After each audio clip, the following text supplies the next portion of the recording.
Yuki Kawamura is only 5'8" or 1 meter and 72 centimeters tall, and he just signed a two-way NBA deal with Memphis. Memphis can tie or take the lead. No look pass. Edey ties it up with a power stuff. Oh wow, that was a nice pass by the little fella. On YouTube, we usually only talk about the biggest names, but the Japanese guard is special. How is that? Well, from 2018 to 2023, players of his stature played exactly 0 games in 5 NBA seasons. After a couple of solid outings in the preseason for the Grizzlies, Kawamura has gotten a chance to rewrite that history. But can he be successful in a league full of nature and athletic freaks? Let's break it down in this video. The NBA was actually the logical next step for the Japanese point guard. In 2023, he won the MVP in his native domestic league and then exploded in the World Cup. It was the first time people got to know who Kawamura is, and fans all over the world quickly fell in love with his flashy style of play. In the famous victory against Lauri Markkanen's Finland, 5'8" guard had 25 points, 5 assists while committing 0 turnovers, and made some incredible shots over way taller opponents. And after another successful season and solid Olympics, Kawamura got a chance in Memphis preseason camp.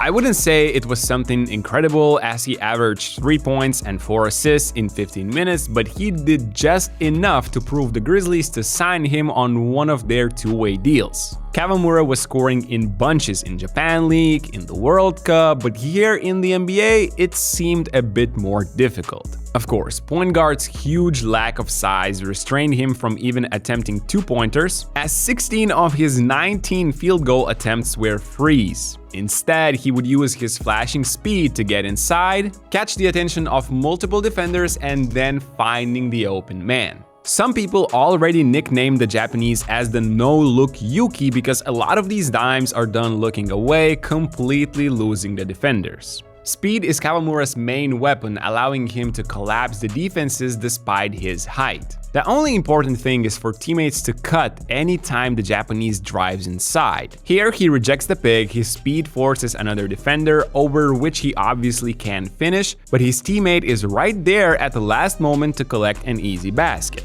And that has been the biggest theme for Yuki in this NBA preseason: attract two defenders and find the cutter. There's little chance guard is shooting here after a spin, but touching the paint alone is a win in any possession. Pacers sleep for a second, and again Kawamura's colleague gets the and one. In the next clip, he's off the ball and Miami clogs the lane from him. Again, his quickness and closeout gets a paint touch. Norris's defender is worried about that, and great spacing gets Memphis a high-quality spot-up look. You would think teams could just switch against Kawamura's pick and rolls, as he shouldn't be an ISO threat later, right? But look how low to the ground he gets while attacking bigs. Speed creates the advantage. Rondo fake gets helper in the air, and all that's left to do is to find the open guy who knocks down the free ball. Later, it's not even a pick. A simple burst of acceleration when no one's expecting it forces not one but two opponents to help, as Kawamura does almost all the job by himself to create 2 points in this possession. Obviously, not all the teams in the NBA have the personnel to switch. Actually, the majority use more passive coverages. Here, Memphis run a nice set with a ram screen to start. This pick forces the Pacers big to arrive late. There is a corner exit occupying 2 defenders on the right side as well, leaving the paint wide open. Yuki's speed and Pereira's athleticism creates an insane highlight. Here is another well-designed play, a modern zoom action where Kawamura gets a pin down to receive the ball in speed. Also, a small wrinkle here is how low the handoff is happening. At 5'8", Yuki is able to turn the corner incredibly well. It's a 2-on-1, and it's another dime from the Japanese. And we didn't see help on the rolling bigs in the last 2 clips because of how well designed these plays from Memphis are.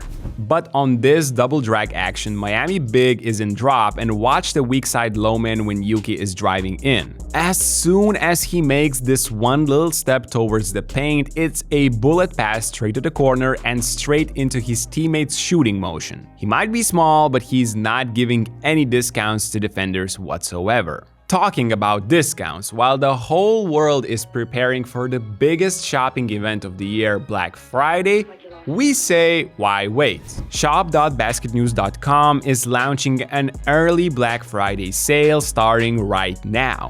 Exclusive deals and up to 40% discounts are waiting for you on all Basket News merch.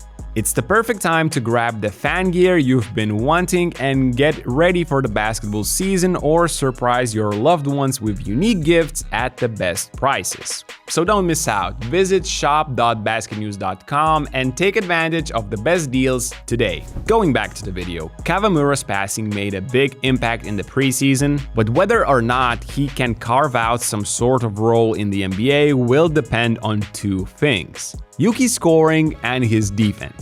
And as I mentioned before, so far his shot wasn't falling as much as the Grizzlies would hope to. He made only 4 threes of 16, although he is decent from long range. Not only he can knock down spot-up threes, but he can also find the bottom of the net in off-the-dribble attempts. You might not have seen that yet if you are a Grizzlies fan, but trust me, in 2023 World Cup and this year's Olympics, he was doing everything for Japan. 7 to shoot, Kawamura and company up by 6. He doesn't mark it inside! In preseason, he had a few instances where he had to create for himself, and those went not great to say the least. I'm not sure if it's a longer distance or taller and more athletic players in front of him, but multiple of Yuki's shots didn't even touch the rim. And since defensively a 5'8" guy is always going to be the problem, the main question with him is this one: can his offensive impact be greater than his defensive problems? Safe to say, he must find his shot in a hurry on top of all that passing if he wants to see the NBA floor. And on the other side of the court, there is really no surprise here. He might get an occasional steal due to his energy and constant pressure, but the opposing teams just go at him basically anytime possible. A simple thing like a closeout from him barely impacts the shooter just because he's so small compared to the average player in the NBA. Having Yuki on court defensively is like having a constant need to double for Memphis. If there is a missed shot, he will usually be the first one to get back, taking the first player from the opposing team in offense. This sequence often means transition cross matches. And you guessed it right, Kawamura for sure needs help there. And for example here, Eddie is late to do so.